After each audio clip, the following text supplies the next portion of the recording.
Welcome to the session on education and workforce. And since we do have such a small group, I think I'm going to introduce the panel, and then I'd like to find out about everybody in the audience and what your interests are. And we're going to, this is a very informal panel. We're going to talk about what resources each of us have available to people in the community that are interested in getting into the energy sector. In terms of, we've got people that do training, we have people that do placements, we have people that are active in the industry themselves, so, we can hopefully answer any questions you might have. So I'm Colleen Kettles, I'm the moderator, and there's my resume. You can read all about me. I'm the director of the Banner Center for Clean Energy, which is housed here at the Florida Solar Energy Center.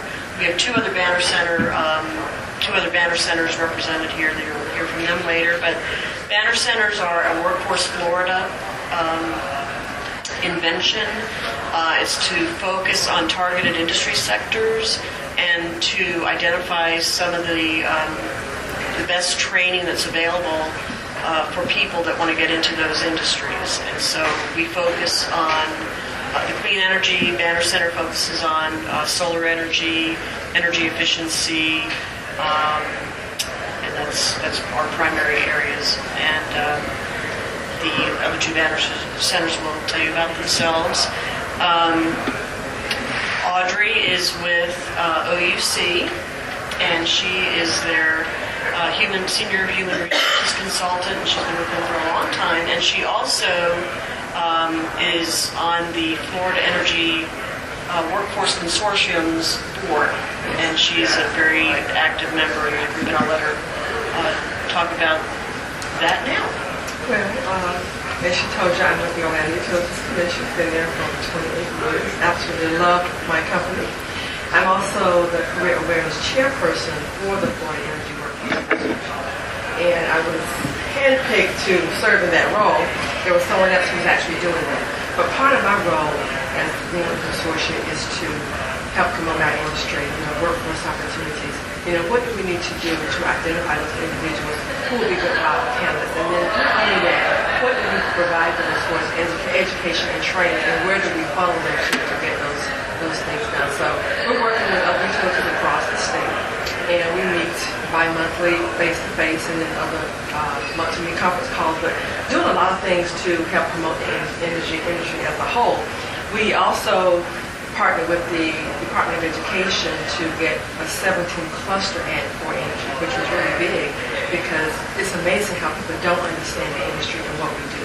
So our goal is basically to promote and develop partnerships with business and education, because we realized that there was not a strong bond between education and business. And so we realized that once we tried to do something to focus on that, it has made a big difference. And so we see this really growing bigger than what it is right now. Okay, and next we have Valerie Carruthers, who is she's a business liaison with Brevard Workforce, and Brevard Workforce is basically the old Department of Labor entity that has been privatized again through our Workforce Florida. And she's a business liaison for the energy and aerospace sector. We are not the unemployment office. I didn't say you were. We are not the unemployment Dang, I better not give you my resume. Well, we can help you with that. We just can't help you with your unemployment check. That is probably, the biggest myth that we fight at Brevard Workforce is a lot of people think that that's what we are, is the unemployment office. And actually, we're restricted from even making statements for them. So, Brevard Workforce, we had a business process remodel about 2 years ago, and business is our customer. That is what drives us at this point. But we have services on both sides. Within our career centers, we obviously have the job seeker services there. We do a lot for them. We have Employ Florida. If you've not been on that website, is where all of our job postings are at. But you're also able to go in there and create your resume. We even have virtual resume, things like that. A lot of tools for the job seekers. The business side, which I'm much more involved with. Our services basically revolve around recruiting, retention, retraining, those types of services, anything that we can help the businesses with. But what we have just been absolutely flooded with for the last year and a half is fundings. And that's due to the Kennedy Space Center and the loss of jobs out there. So we have a lot of dollars that we're spending in what we call on-the-job trainings, where we're reimbursing for 50% of their salaries for up to 6 months. We're doing adult work experiences, which are, utilized through staffing agencies. So those are more temporary jobs, but it gives them the work experience that they need. A lot of other services that we provide to the businesses too. We have the new Rockledge Center. If you haven't been there, be happy to give you a tour if you'd like to come over. But we have huge classrooms there with the AD services. We do a lot of interviews, set those up for the clients there, do industry meetings. We have job fairs that we can do particularly just for a business. Cocoa Expo is going to be opening up soon. We're going to be doing a job fair just exclusively for them. Colleen and I have partnered on a lot of projects together, and we'll be doing the Pathways to Energy Career Job Fair again this year. So that'll be an opportunity to bring in a lot of the energy companies to do that. And in April, we'll have a virtual job fair where companies will be registering, and then everyone can do the whole process virtually. So we have a lot of services to offer, a lot of services to the job seekers and to the businesses. Thanks, Valerie. And next we have Mildred Coyne, who is with Brevard Community College. She's the Executive Director for Workforce Training and Development. Hi, I've been at Brevard Community College for almost 22 years, and I've worked in and around career and technical programs for most of that time, working with all of our certificate, associate in science degree workforce training programs, helping make sure that our students are having real-time relevant training to find a job. And we have a lot of constant change in those technical training opportunities. And one of our challenges is to make sure that we're finding training opportunities and creating training opportunities for students to find jobs that are, so that the training is matched to the job opportunities in the market. We do have existing training in alternative energy, and are always seeking new ways to update our technical training opportunities for students to be marketable in the local economy. We also have non-credit training, which is a faster kind of quick entry into training and then into the workforce, where they don't have to students don't necessarily have to deal with all of the admissions processes for college. You don't have to worry about your transcript or your high school diploma and all those different things. You can come right into the college, get some non-credit training that are often tied directly to industry credentials and certifications, and then make a quick transition back into the workplace. We work very closely with our Brevard workforce partner, making sure that we are providing training that they're seeing is relevant to a job seeker, or from an employer standpoint, what training that they're finding that local employers are needing. We work very closely with employers from a different side as well, in that we are able to provide corporate services or quick response training based on what that individual company's needs are. So a new company comes to Brevard, they need to upskill or retrain the existing workforce to meet their very specific needs. We can offer that transitional training for them on a contract training basis. So it's a little different, I think, avenue or a different way of looking at a typical education environment. But we're always, looking to make sure that what we're providing is relevant and meeting the needs of our local economy as well as the students. Because it's easy to find students that are, our biggest challenge, let me say, is to find students that are matched, interests that are matched to the jobs. Because there's a lot of jobs, but there aren't a lot of students that are interested in some of them. So, but I can put in a photography program and be flooded with students. Where are the jobs? So it's finding that right mix of this is the training opportunity, getting the students to accept that's what they want to be, and then having the job opportunity on the other side. We have some fabulous programs that are really small, and that the employers are hiring the students as fast as they graduate, but they're only small because we can't get people to come in and take them. They're not easy. They're not necessarily. Which are those? Engineering technology is actually a really fun, dynamic technician training program. It has the alternative energy certificate as a part of it. It's an option within that. We have every one of our students gets hired. Sometimes we worry if we want them to graduate. Our goal is graduation is that they get hired even before they leave or get their diploma. In fact, there's so much opportunity, but it's hard to get students to take some of those more challenging majors. It's all, I mean, that's the way it is, and that's the nature of education. It's always been that way. As long as I've been in education, I should say. I think we used to be able to challenge students in a way that they embrace. Thanks, Mildred. We'll talk more about some of that stuff after we introduce the rest of the panel. And John Holbrook is with the Clean Energy Banner Center, which is located. I'm sorry, energy. Sorry. Your clean energy.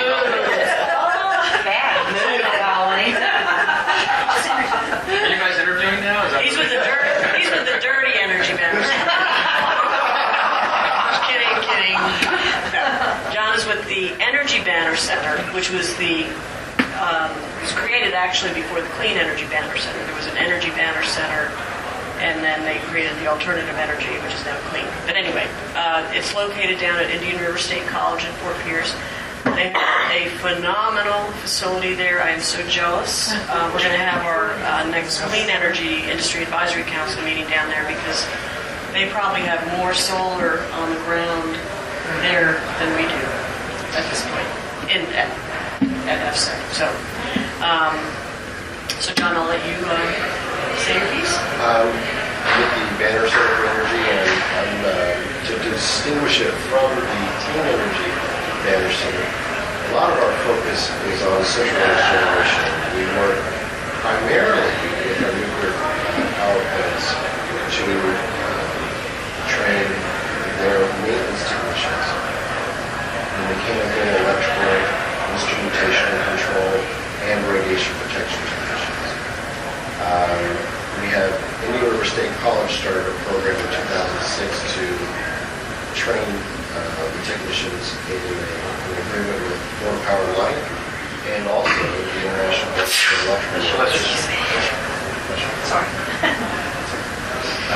But those two groups and Indian River State College came to an agreement on training, how the training would be taking place, who would support the training, and ultimately how many folks would be hired, possibly be hired out of the group once they graduate. And I think that, that's a great model. And it's not always easy to do in every industry or even in every market, is to go to the industry and say, I will develop a training program for whatever you need. But I need some commitment from your part to help you train and to also a commitment to hire once they are trained. That's kind of the model there. Now, the Banner Center supports both Indian River State College's program for training and Miami-Dade's program.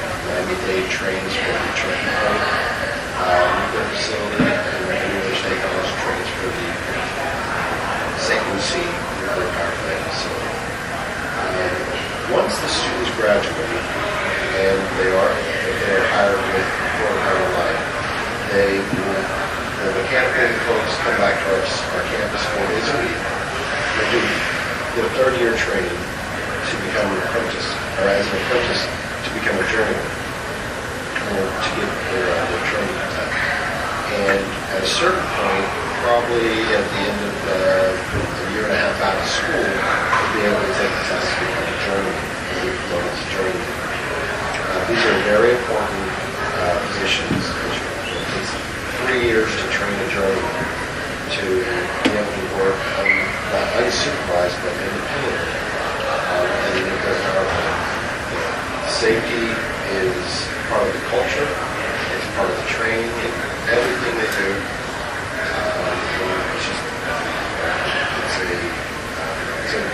As they're doing the training, they're getting a 2-year job in a year.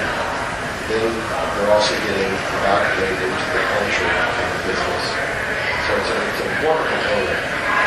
But independent of that, they also do just on the side, work with some local players who may do solar PV training, solar panel training, or even just people who are interested in that kind of training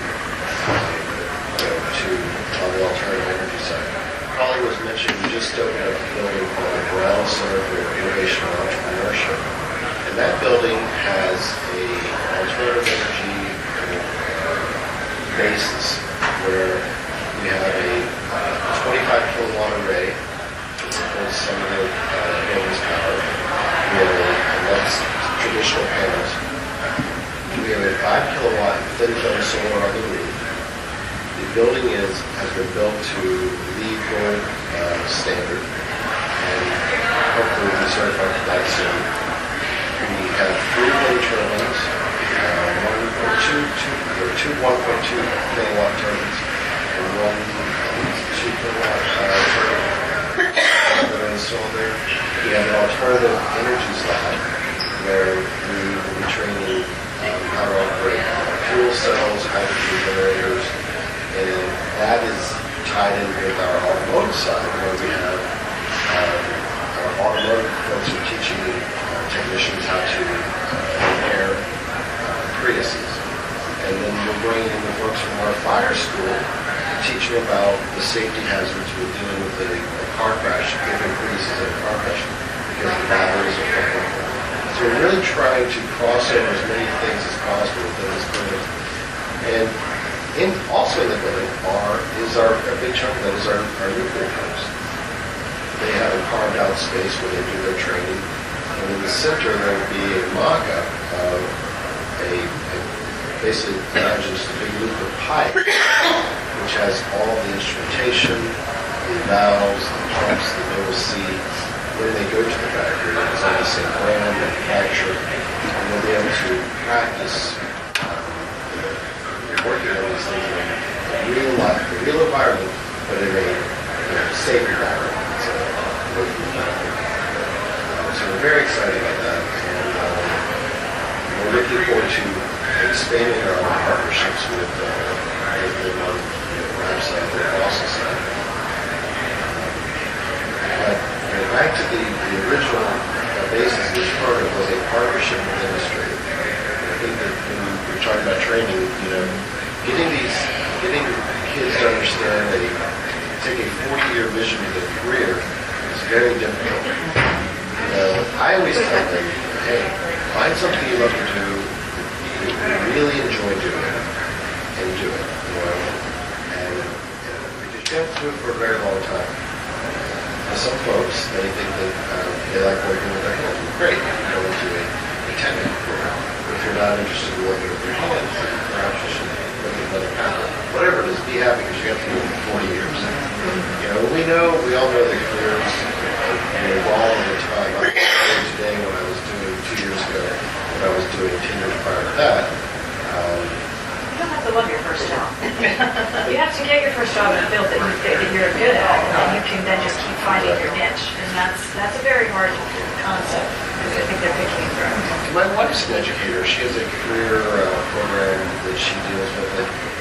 90%, actually 0% of the students picked high growth, high paid jobs as their career paths. And when she told them that, they were shocked, that they had chosen career paths that were low demand, low pay. Okay, and last but not least, we have Kurt Morauer, and then we're going to turn it over to our audience. And Kurt's you're the director of the Banner Center for Construction, which is housed at Santa Fe College in Gainesville. Yep, and also director of the newly formed Florida Weatherization Training Center, which I'll mention briefly about. But basically, we work with creating partnerships between local educators, workforce boards, and industry sectors. We don't write curriculum. We do create frameworks for training programs based on local need. I think almost everybody's aware of not only is the economy in JF's situation everywhere, particularly in Florida, where the construction industry, quite honestly, sucks in Florida, and that's one of our biggest industry sectors. So we have a significant impact on the health of Florida's economy, and right now it's just not that good. A consequence of that is that we have lost most of our skilled workforce relative to any of the technical trades, and so a big part of our focus right now is helping to identify where we have upcoming needs and where we can cross-train various folks relative to skill sets, and which is why we work very closely with the energy sector relative to doing that, because from a technical standpoint, until you get to the nuclear level, it's all construction trades that we're dealing with. Whether we're doing solar installation or wiring building, whatever it happens to be, is it all comes out of the construction marketplace. And as a consequence, we'll go with the local workforce board, for example, 2 years ago, they wanted us to create a training program for entry-level energy auditors. And that was an effort to introduce people to the energy industry, to give them the basic skill sets that they would be safe in a work environment. These are people who have no background in construction or energy, and at the same time could actually perform an energy audit and apply the energy savings or energy conservation on residents. And we trained over 200 people for our workforce board, and we did that for 3 other workforce boards around the state. The University of Florida contracted us to help their contract, and actually we were involved in partnership with FSEC here and with Hillsborough to rewrite the national frameworks for weatherization technicians to include hot humid climate application. Weatherization has been going gangbusters for 30 years in every place north of Florida. And we have been we're awful at it here. But we only have 3 months of what we would consider adverse climate, and we have to cool it, where up north they have 9 to 10 months of adverse climate and they have to heat it, and it's a lot more expensive to heat something than it is to cool something, so they really are way ahead of us. But as a consequence, you can imagine that most of the training is focused on construction in the north. And not only are the techniques entirely different, the materials can be different, we call them different things. In the south we have a much greater challenge with humidity and wind-driven moisture and mold and that type of issues that they don't have quite that issue in the north. It's not our primary. So in rewriting that curriculum for the Department of Energy, there arose the need to actually have a focus in Florida to standardize weatherization training, and so we have created the entity to do that. And one of the things that's happening with weatherization, which is again how we get involved, is that weatherization from an industry perspective is changing from predominantly low-income housing, which is where it's been because the federal dollars have flowed in that direction, to more of a retail market where you actually have to sell someone on the value of weatherizing their home. If you're going to give me $5,000 to weatherize your house, you want to know why, and you want to know what the return on investment is in a reasonable period of time. Well, somebody on the wrong side of the tracks can't afford $5,000, number one, and if you're going to ask them for $500, you've already killed their budget for the next 2 years. So the market is going to start shifting to the high-end residential and the commercial market, and we're working with DOE to help create the training program for that, which doesn't exist in any length right now. We're also, for example, the housing authorities, which is sort of a response to apartments in many ways. There's no certification or training process for their technicians. And a housing authority in Cocoa, if there's a housing authority, they probably have 20 technicians. But there's no training for them. So you sort of hire who you can and hope that they work out and provide what in-house training you can. Well, we were asked to come up with a certification process for them, which we have, by pulling together existing national pieces that didn't make up one whole, but they had part of it. So we brought in the National Apartment Association and OSHA and the National Center for Construction Education and Research and EPA and some others, and we actually put together a facilities maintenance technician program for housing authorities that works out very well. And so regionally out of the Atlanta office now, HUD is looking at it, and nationally they're looking at it as a model that they can take and put into other housing authority programs. We just got a call from 2 housing authorities that we've done that they want us to create a training program that will end up as a weatherization endorsement to their facilities maintenance technicians. So, and the reason we can do that is because if you look at all the core skill sets, okay, they're all very similar. In other words, if you're going to remodel or work on a house, you have to know how to do windows and doors and caulk, and you have to know a little bit about HVAC systems or whatever. Well, if you're applying a energy conservation science to that, well, you just have to know a little bit more about it. In other words, you have to understand how to wrap your HVAC transfer systems. You don't necessarily have to know how the air conditioning units work and the sizing of units or whatever as a technician. You have your HVAC licensed person that does that for you. But if you're going to caulk a window, the window caulk that you use for weatherization purposes is a $9 per tube of caulk. Most remodeling contractors buy the 99 cents Lowe's tube of caulk to do it. Well, there's only a limited exposure life for that type of caulk. And so it's that building science that's the important part, and that's what we work with local providers, and we have programs that we've set up with various community colleges, with Treasure Coast Builders Association, which is an organization not far from here. We help them get their apprenticeship training program started. We're working with some industry sectors to establish apprenticeship programs for vets, because I know the workforce people are already looking at this, but there is a huge concern that we have a lot of returning vets, so jobs for them, housing is going to be a challenge for them, so how can we get them in a training process? Well, the VA is very supportive if you can show them that there is this need and that your people are, that we can train them from a reasonable standpoint. And so we're working with local workforce groups that set up those types of programs specifically focused at vets. So that's pretty much what that's a lot of stuff. What we're involved in. And also thanks to Colleen, I'm a certified PV and thermal installer and instructor, I'm saying. God, you don't want me installing one of your yeah, exactly. That's the gag you teach.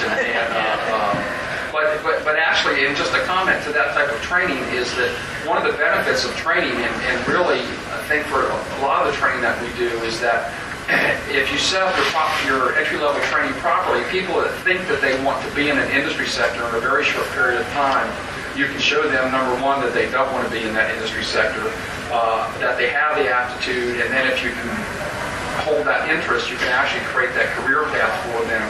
But one of the values that I think all the Banner Centers have brought to the table is providing that opportunity for somebody with very little risk or commitment to still make a serious enough commitment to find out really if they need to be placed in this field or not. And I think that that's a very important thing that people miss. You can have a 140-hour training program put together, and if you don't have completion points within that training process, where number one, somebody actually gets a reward early on, okay, but if they get discouraged halfway through and they've already paid for a 140-hour course, that's going to be a lot of money out of their pocket, they're already looking at themselves as a failure, okay, and so designing training courses properly so that it really fits the need of that industry partner, but also that participant going through it, is really a difficult thing to do. It's one of the things that the Banner Centers, I think, have been able to focus on fairly successfully. Yeah, one of the other things that the Banner Centers do, at least our Banner Center does, is our model is train the trainer. So while the Florida Solar Energy Center is a Banner Center training provider, and that we do offer students different courses, but we've also trained over 25 faculty from community colleges and vocational technical centers throughout the entire state of Florida. So Kurt's been to our Banner Center training. Someone at Indian River State College has been to our training. And so so people don't have to come here, which was the original model. You'd have to travel to FSEC to get the training. You can now typically go to any community college in Florida, and for the most part in your region, and you'll find someone that offers training. And it's uniform curriculum, so they're teaching to a set standard. So that's another benefit of Banner Centers. We've got 13 instructors in an ICTP at our facility right now for construction certification. So anyway, let's turn it over to the audience if you want to tell us a little bit about who you are and your interests. How much time do you want us to talk? On your schedule, I'm very inspired as far as... Okay. Why don't we just, each of you take maybe 2 minutes just to say who you are, what you're here for, and then we'll start with questions. Okay, I'm Richard Allen Wilson. I'm from frame of reference of a chief cook and bottle washer. Okay. My professional background is as a consultant at a company, Rolls-Royce Power, for computer software, for estimating systems for lifting and moving ships. I have my master's degree from the University of Michigan. But on the 10th of February, I was in Alexandria, Virginia, putting on a program in a very commencement program at the Patent Office Museum on moving metric level 2. I designed one for moving metric level 1. The poetry here is that I use posters that I had shown to Susan Slight that are NASA meter by a meter. And the moving metric has its poetry there in the sense that the 1,000 watts per square meter as far as solar. There's a whole lot I'd love to talk about, but I think I'm close to my 2 minutes. I think, synopsis is I look to enhance programs primarily for the individual as far as the teaching aspect. As an inventor, I'm looking to enhance creativity. And right across from the museum in Alexandria at the Patent Office is where I consider my pseudo-office, where they provide the computers to use the software for the Patent Office for the public. And I just love being there in Washington. And I've admired Colleen for many years. I don't know if you remember. I do now that you told me. Okay, and in 1979 I came into a room and Dr. Ross McClinney and so forth was there. And he had an idea called the Florida Solar Users Network, and he asked a group of people to lead, and I came back as the president for the first year of the Florida Solar Users Network. I wasn't a particularly good administrator, and it's a shame because a lot more things could have moved forward. I enjoyed, I learned, but now I think full spectrum, the opportunity is wonderful. So creatively, I hope to deal at a very large scale projects that I'm empowered to do. But individually is where I find my niche as far as full spectrum I'd like to contribute. And I'll be talking to you. No. And Mary? I'm Mary Taylor, and I'm now currently working here at Florida Solar Energy Center, thanks to Colleen and to Valerie. And it's a wonderful place to be. My background is I have a master's degree in chemistry, and I had started working at the Space Center in 1968. I got a really neat job, well, not so many, a lot of different companies, but it was all of them transferred in the same group, so a contract into.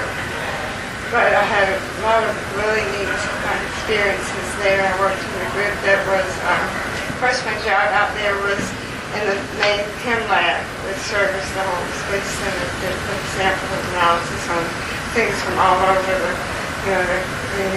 for the shuttle, The universe. Right.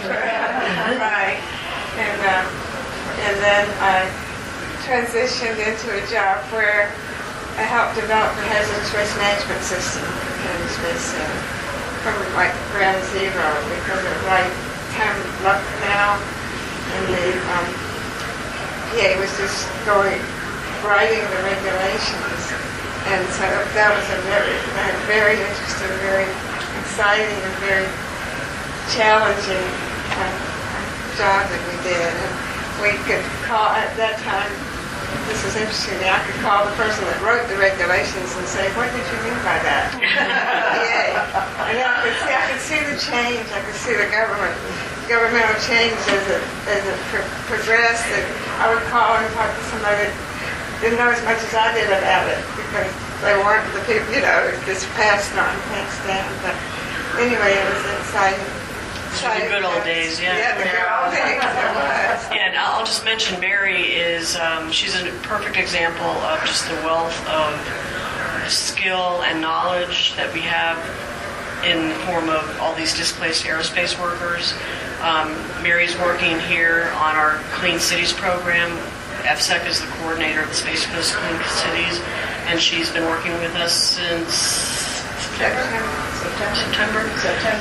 Yeah, on an adult work experience, which is funded through Workforce Florida, and now she's on an on-the-job training opportunity, which is also partially funding her salary through our You workforce. came in on a Friday night, and even I found you, and it was all over.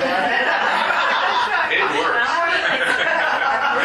You called me on the phone. She said, "You have to come meet this lady. You're going to fall in love with her," and I did. I had been, it was the last contract, the last 10 years of my work experience. There was under a new contract, under a different job type. It was in a laboratory, but not a chemical laboratory. But anyway, it was not. It was anyway. When that was over, and I did not get picked up to go into the new contract because they were coming back, and I was one of the older people there or whatever. She's a mature worker. And then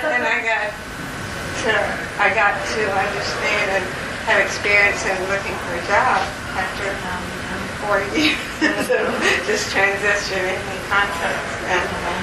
And it was a whole new world, and it wasn't fun. But you're having fun now? Yes. And finally I said, I'm going to go talk to somebody over at the unemployment office. She's actually with the staffing specialist over there, Eve, and she's precious. And they picked up the phone, and it was late on a Friday afternoon. Yeah. And she said, "You've got to come up here and meet her." And I picked up the phone and called Colleen, and I said, "Listen, we're friends. No skin off of my nose, but I want to tell you about this lady. And you can tell me no, it's okay, and I'll just move on from there, but I'm going to find her a job." And as soon as I started describing Mary and her skill sets, Colleen said yes, and I said, "What?" And she said yes. I said, "Okay, well, I'm sending her a resume and everything over, and I'll see you on Monday morning." And it just went from there. And and you're doing a great job with their Clean Cities program, fabulous job.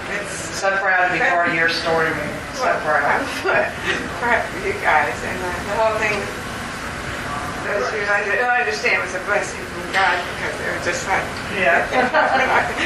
no planning. Right. Okay, enough about Mary. Corey, tell us your story. I'm Corey Glasgow, and I'd like to say I wish I had heard everything you guys have been saying when I was maybe a senior in high school. Like, You would have heard us. Yeah, I know. That's what I was thinking. I was wondering if I could make a... I think you would have, but... I was trying to imagine what my PowerPoint presentation and what ridiculous things I'd do to get everybody's attention to point out, things that would maybe stick with them in the auditorium to see what some of their options are. And I really respect what all of y'all do. Thank you. I've been in the workforce as often as I can for the past 17 years. I started working at 15. And let's see. Been doing a bunch of advanced composites here in Brevard for the past 11 years. And each time jobs normally last for maybe a year, maybe 2 years, and the contract ends, or CRA bureaucratic stuff catches up with you and a bus comes and runs you over, or all sorts of things happen. And in between each one of these once-in-a-lifetime opportunity projects I've had to go back to a couple doctors I know that they're handyman, or people I've met along the way that want artistic stuff built, or fishers that want fish boxes made. So about a third of my last 11 years here, I've been very fortunate to have skills in pretty much everything from installation, electrical stuff. I don't tell any code enforcement or anything, but I don't sweat copper, and I don't do anything going to the electric box. But everything else in the house I've done for people, and I'm lucky to have that ability, because my family would be a lot worse off all the different times jobs have ended. And I just got a 600 square foot shop space right next door to my house, and I'm pretty much advertising that I'll build anything for anybody. And once things, because I do enjoy doing everything, I do enjoy every project being different, and that's hard to get a business license for. but because it might be disassembling a laser lab one day, and then the next day it's cleaning somebody's gutters. But so that's kind of where I'm at in my life. Like I'm working on my 14-year AA degree, and that's Well, we been need to talk, because you need to really look at that AA. Is that where you need to be? and you that's the easiest one to get a piece of paper right now. It's been Sure. way too It's long. been I'm taking I the understand that shortest too. path, and I've got to say you've got great professors over next door, and I've got to say you've got great professors over here too. I've met several of them, not with classes over here, but just 3 different coincidental meetings with 3 different professors over here, and very, very talented. Corey, there is probably a very unique opportunity with your skill sets, and one of the things that's happening in our state right now, from the construction standpoint, is that about the only construction that's occurring is industrial size. This would be an industrial size construction project or heavy commercial, and the challenge with new construction is a process called decommissioning. Commissioning, and most new buildings are going towards a LEED certification or some type of energy type efficiency certification. Plus, the buildings are now smarter than they ever have been before. And we have all these things that go every go up and down. Well, the challenge at the end of construction is that all these components have been put in by different people. In other words, a contractor will come in to just do the AV stuff, and another contractor will come in to do the lighting, and they don't communicate, and typically they're not on the job at the same time either. Well, at the commissioning process, all of this is supposed to work at one time. And so typically on a given contract like this, and I don't know who it might be, this building has been around for a while, but if this was a new building, say Siemens was the group that came in to do all the low voltage application, okay? So they're long gone from the building decommissioning. There's a glitch.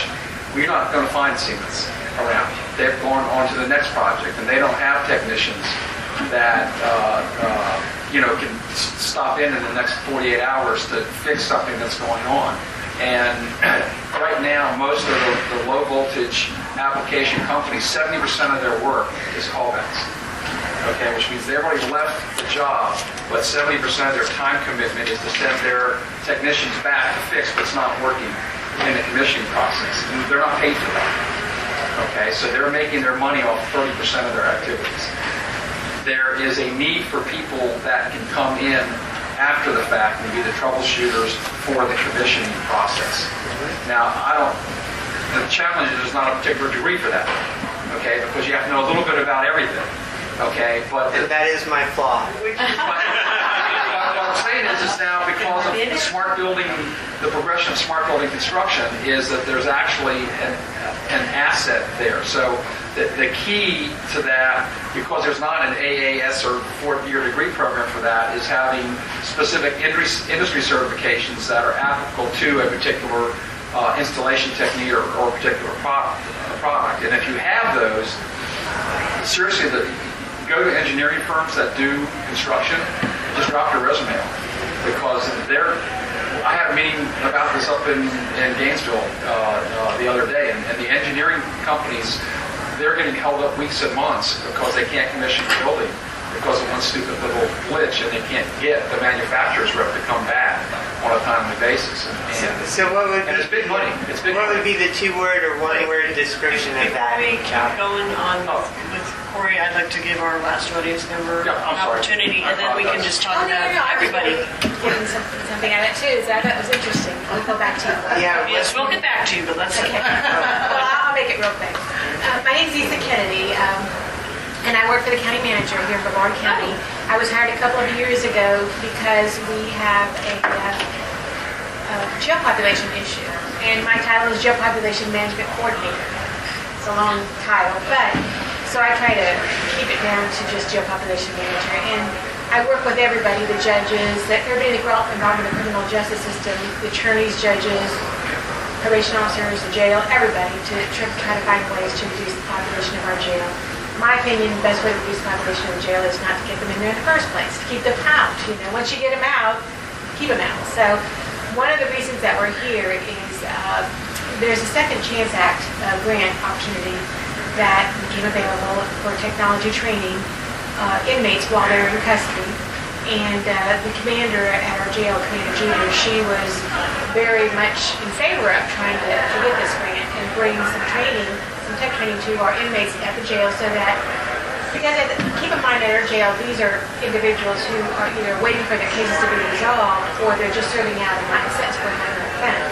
It's not a prison, it's not a state prison for, major offenses, it's just a county jail.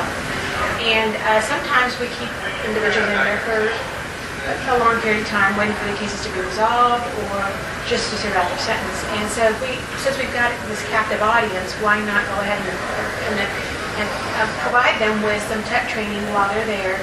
My hope was that if we got this going and we were able to get this grant, that it would be something that would begin in the jail and would naturally probably be completed outside in a different setting outside the jail, but the point being that we could get at least maybe half the certification training inside the jail so that they would be encouraged to complete it once they left the jail. The idea being that we have different levels, different classifications of offenders. Obviously, we've got some very, very serious offenders, murderers, robbers, very, very serious felony offenders who need to stay in jail. And we need to always make sure we've got plenty of room for those individuals. We don't want them out. But then we've got, other than that, on the other extreme, we've got individuals who've been arrested and are in there for minor offenses with a bond, maybe a $500 bond, but they don't even have the money to be able to bond out there. And we have quite a few of those, believe it or not. So for example, just to give you, I listen to first appearances quite often in the afternoon. I can hear it on the computer. And just to give you an example, one individual here, he finally got a job, okay? He's got a family. He had been out of work for quite a while. Well, during that time, he let his auto insurance expire because he couldn't pay it. So he was driving to work. His license has been suspended because he had not paid his, he did not have any car insurance. And when they pulled him over, the police officer arrested him for driving with a suspended license, which he didn't even know he had a suspended license. They put him in custody. He's in there with, I think, $500,000 bond. His family doesn't even have the money to bond him out. $500,000. $500 to $1,000 bond. Oh, okay. There's more to the story. $500 to $1,000. Wow. And so yeah. Anyways, the problem is that eventually we were able to get him a bond here and get him out and that sort of thing. The idea is, in the meantime, we don't want him to lose the job. Obviously, he finally got a job. We want to help him. We want to encourage those individuals. But you can see where sometimes we can get individuals in our jail that's one example. And obviously, those are just minor examples. But we're working with those individuals. But we do have a population of individuals that I believe we can really help. That once we get them trained and once we get them into some good jobs, they're not going to be back into the justice system because we're setting them up to succeed. And so that's my hope, is to start with that small population that would really be appropriate for some good programs, get them set up, get them out in the community working, and then get some good success stories behind us and find out what's working well, and expand it as we go along. There's career counseling and that sort of thing.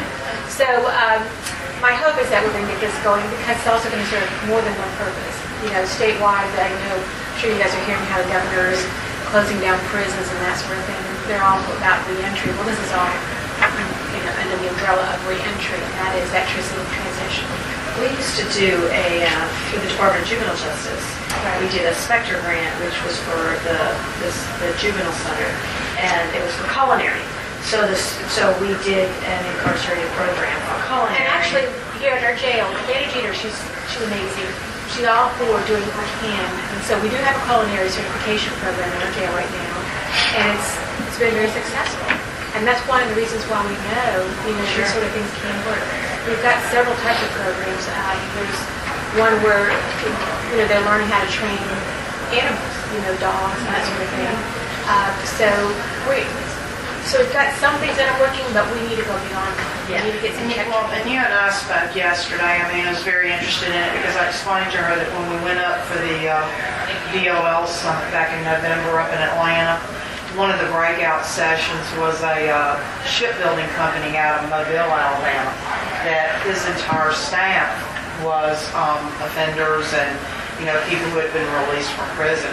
And he could not say enough about just that giving them that opportunity to do the retraining through their workforce and using those training dollars, that, I mean, these were employees for life. I mean, his loyalty, the loyalty was wonderful.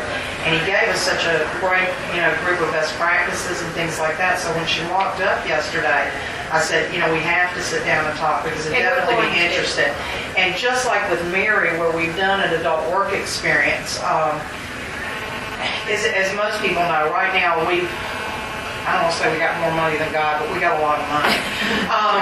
And with this money, we're trying to think outside the box and what we can do with these fundings. So where we did an adult work experience with Mary, which was for a limited amount of weeks to see if it was of interest to her and whether or not it met Colleen's needs, we could do some adult work experiences, and combine that with some training dollars. And Colleen and I we've got a training going on upstairs right now, where we've got some aerospace workers who are learning PD installation. So I think there's a lot of opportunity, not only with myself, with a lot of people here in the county who would love to partner. Absolutely, we will be and talking and meeting with her. That's what I came to, when I was doing the research for the grant, I came across the Symposium and I thought, okay, what a great opportunity. Because it's all about working with your community and finding what's in your community that's working and bringing that in and partnering with what's already working. So anyway, that's where we're at and that's what we're trying to do. Now, whether or not we get the grant right now at this point, I'm not too concerned about that because I'm really very motivated and very excited about the fact that we've made some good contacts. So I think we're going to be able to do this whether or not we get the grant. Well, we can also train. Because ours is a train-the-trainer model, we can train instructors. Perfect. That you already have teaching other subjects at the prison. That'd be great. And then they would in turn train the inmates. We've done that with another institution.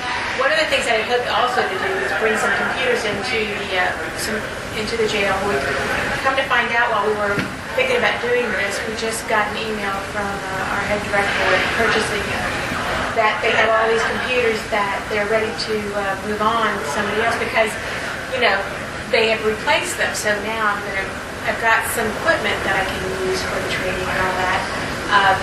You can provide some computer training over there. So the idea is just about bringing it together. We've got to always do it in a way where it's safe and secure for everybody concerned, especially the public. That can be done. I'd love to talk to you afterwards too. I've done a lot of training behind the wire, and matter of fact, next week I'm picking up a training simulator from one of our juvenile detention centers. There's short-term holding between adjudicating the customer, so there's not a long-term training period. And the program that we put in there, recognizing that these kids typically have computer skills, especially if they're related to gaming. Well, most heavy equipment from backhoes all the way up to huge gigantic cranes, and crane operators make $200 an hour, by the way, which is, you don't have to have a college degree to do that, or you have to have a GED is about it, but you have to have skill sets. And in this juvie facility, we put in a crane training simulator. And basically, you need a desk that has the toggle switches, projector screen projects, and you have to have the software. That software is the most expensive part of it. But how the center was using it, and we didn't get to complete the project. How the center was using it when the kids would come in is they would get time on the simulator, and they could put it in any room that they could put it in. If from our standpoint for career development, it was letting these kids know that there were jobs that they haven't thought of that they have inherent ability to. They just have to get in the proper training sequence. Right. The next step that we were going to was we were trying to identify a contractor or a supplier that would give the facility a Bobcat. Okay, a Bobcat's a little teeny front end loader that I can't fit in it, but they're easy, and you can do a lot of things with them, and including place materials like for what's the warehouse thing we got? Thank you, forklifts. I hope it has an auto shut-off switch. Where we got forklifts, and actually, Corey, that really was a key to doing it, because it just so happens the major at this particular facility has an electronics background, and so he could literally, we were setting up the practice yard for this thing, where it actually had tripwires, where if the piece of equipment went beyond a certain point, the equipment was shut down. So there was no way that they could escape with it. Plus the proctor, which didn't have to be an instructor, the proctor had a kill switch also. Yeah. And the challenge we have with this particular facility, which is why I'm picking up the simulator, is that the training contract they had, they switched providers. And the school board that came to provide the training didn't want to be involved in this type of training. But I've got a training simulator that we can put behind the wire. But we need to identify a local partner that's going to give us the piece of equipment that would be the next step. Right, and there's still a lot of work to be done here. And the first thing we have to do is begin to identify, first of all, the type of certifications that are needed. We've already got a GED program that's very successful in the jail. And we've got some programs that are successful. What we need to do is just expand on that and identify what sort of certifications we want to provide as far as the trainings.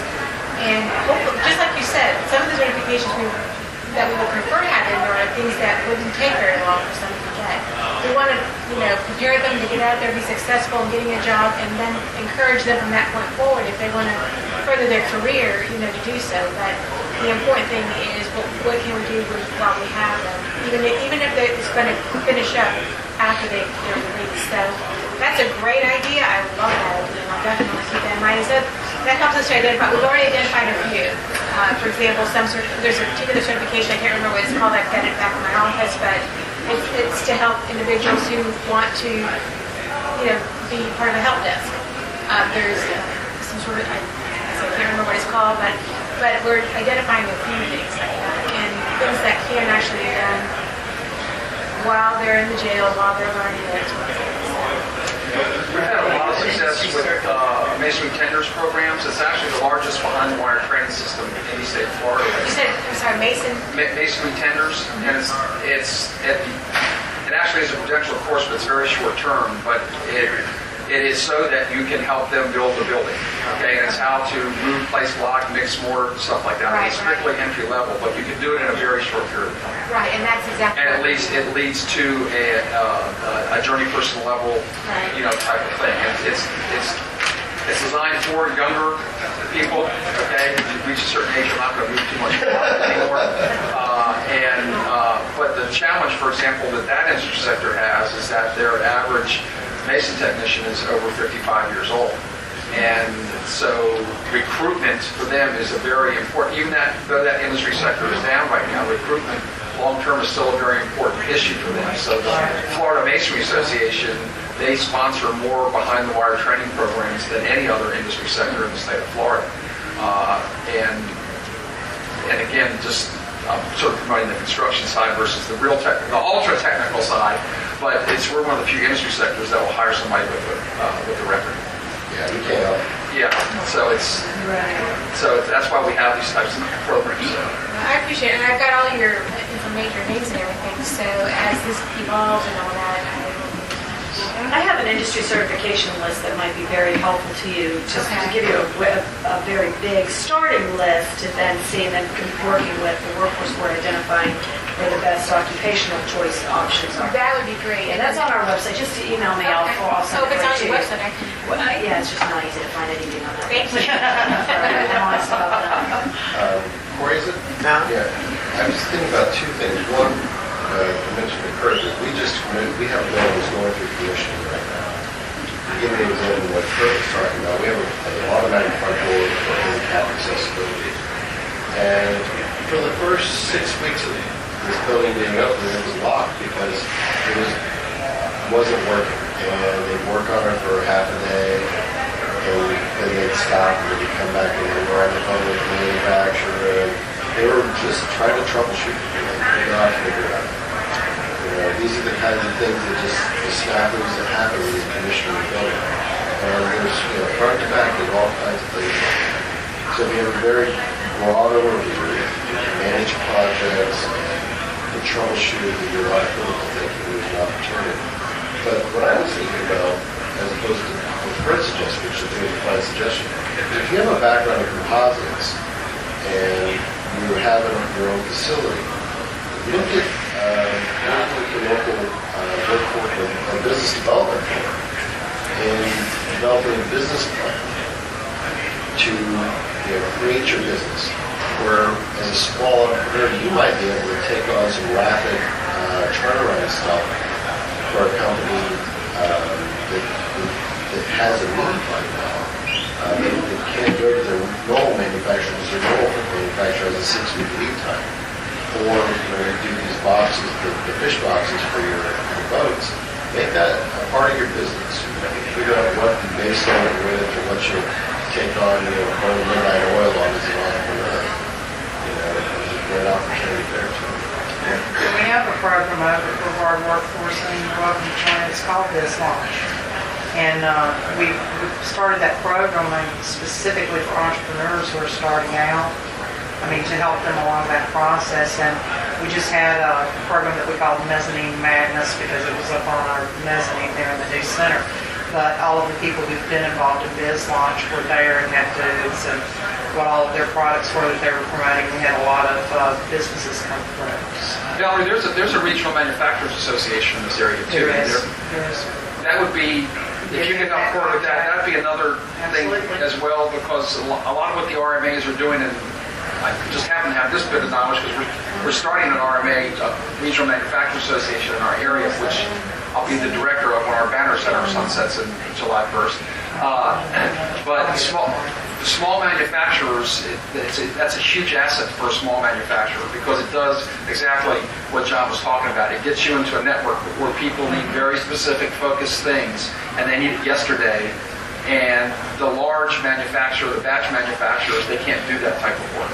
In other words, you may create the same or similar product to somebody that does 1,000 units a week, okay, but they can't tweak that product just enough for this one person needs it, okay, by opening a business on Monday. And that's a huge... And you get a premium.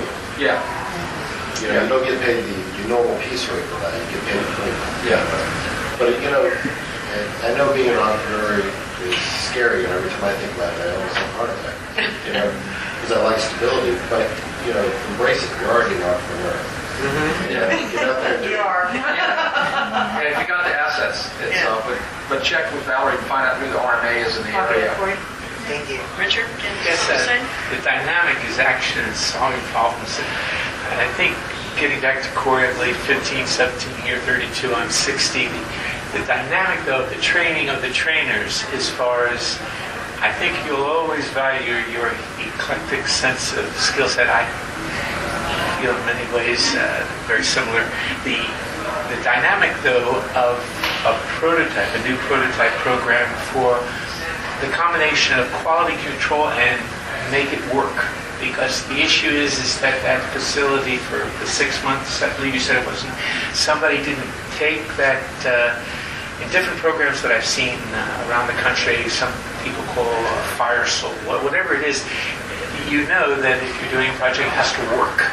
Okay, when you have many different people working on a project, some people blame over here, blame over there, but if you come in and the training program, the prototype one, is this quality control, enough of the different things so that if it's not working there, you can get help from that sector, and when you can bless off another. But I think I would potentially, after he develops the program with you all, enter the program too to get certified. Because informally, I've considered that concept very important as far as... It is, and it's often overlooked, or it's often... And I feel you all should make it happen like that. Well, an example. Right now we have this big program, the emergency shelter program. We're putting... What? I'm sorry? Emergency shelter, e-shelter. Okay. We're putting 10 kilowatts of solar on 90 schools throughout the state of Florida. Is that with Bill? That's Susan Schleith and Bill, and a couple other, Dave Click. But and OUC has participated in it, Florida Power and Light, Progress Energy, so they're actually supplementing the 90 schools that the state is paying for. One of the things that is slowing the process down is we don't have enough staff going out and doing the acceptance testing, which is the quality control piece of it. So we've got building inspectors and school inspectors that know about codes, and they know about going out and looking to make sure things are, the way they're supposed to be according to code. But the whole system commissioning process, it's such a new area that the school people are not at all familiar with it, so FSEC is having to do it. So right now we've got a team of 4 guys that go out and do that. And you've got 90 schools going in, 4 people are not enough. So one of the things that we're doing with this PV training right now, we're training more people for crews to get the work I think Penny said you have 90 new in the state of Florida by the end of April. Yes. As far as this yeah, and they've only done like 20. And Corey potentially is that new. Well, I mean, you could have, people train people. Yeah, but there's a real need there for quality. He's not certified. No, the thing that the dynamic in working with the people. We're going to tell you what you're doing. Hold on. I'll wait. He's got it all planned out for you, Lord. The task of taking all of us from wherever we are up to today, and with Mary and so forth, you all have empowered the next phase for Mary in a very beautiful way. And I think there's just a wonderful, optimistic, realistic dynamic here. I just watch and listen, and everyone is not about trying to present, that generalities, but it's about saying, this is where we are. Okay, how do we make it better? And using the dynamic of renewable energy, and solar has a wonderful elegance to it, and it's at a much bigger level than so far we've dealt with the climate change and so forth. This Rio Plus 20 that's coming up in June. I did have a chance to go to the Royal Society meeting in England a couple of years ago. It was actually a couple of years ago. It was last year when I went. The subject dealt with solar. Can it happen? Can it work? And I was disappointed in that. In listening to the presentation, and I wasn't invited to present, but I thought it was an honor to be in the audience. And the context of the 2-day was different people. Actually, one individual said that, this is how we can get more money. And I'm saying to myself, wait a minute. And there were people in the audience that were coming back and saying, it's more. And it's not like these other people were not focusing on things that were important, because the pragmatic reality of financial assistance is real. I'm not trying to supersede that, but it's this magic of being able to bring forth solutions. And I think with Corey, and there's a sense of solidarity with him when I think back. Right now I'm in the process of redoing a kitchen, and I'm trying to do it with an energy signature. But scaling up solutions, I feel just a wonderful sense of the power of the dynamic of action. Actually, a practical spin-off of that, which feeds into this entire discussion, is that one of the big challenges. You can have 15 technicians training, but if not one of those technicians is a problem solver, all you've got is 15 technicians. Right. And one of the challenges that almost every industry sector is facing right now is that the evolution and the sophistication of processes have far exceeded our ability to problem solve. And almost everything we're talking about here is somebody can't fix what is not working. And part of it is because we're ahead of ourselves. In other words, our technology is so far ahead of our ability to take care of it right now. But a training or a group that focuses just on the problem-solving aspect of it is important. And actually, in the energy industry, one part of that discussion that's occurring right now, and FP&L, who's your big partner, is one of the leads on this on a national basis, is the whole concept of smart grid technology. And literally the technology exists right now where with Bluetooth device outside your house, they can monitor every single electrical appliance in your house, tell the age of the person doing it, and the time frames that they use that particular piece of equipment. Okay, because of how they can plug all the important factors of who lives in your house. Well, that's scary when you think of it in itself, but the challenge that the power distribution industry is facing is that they can have a technician that plugs everything into the house. Okay, those technicians are sort of hard to find, but not really. The challenge that they have is the person that comes behind and makes that unit on top of the pole not only communicate effectively with the house, but when something goes wrong on it 3 months down the road, you come back and get up and understands the process that they can troubleshoot the process. And so, and that person doesn't have to be a technician at the level of the person that's putting the stuff in the house. They have to understand it. And because their job is simply to take all these different pieces and know which buttons to push up here, okay, to transmit that information properly. And so one of the things that I think that all of us is, I mean, I'm a quasi-educator. I don't really consider myself an educator, but I'm involved in the industry. That we need to face is how do we take this big number of technical people that we're training and identify those unique people that have the ability to think of a bigger picture with just this as a part of it and fix it. And it is a fault a lot of times, and it took a long time to.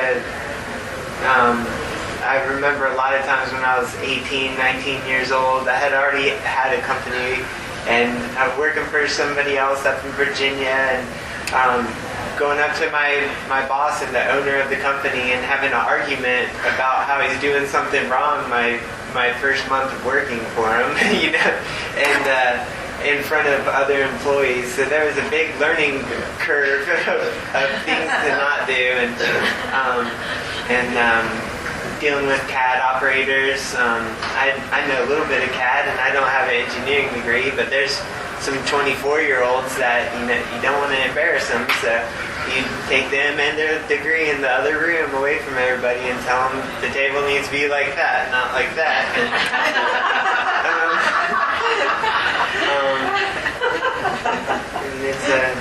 it's a art, and it's a blessing and a curse to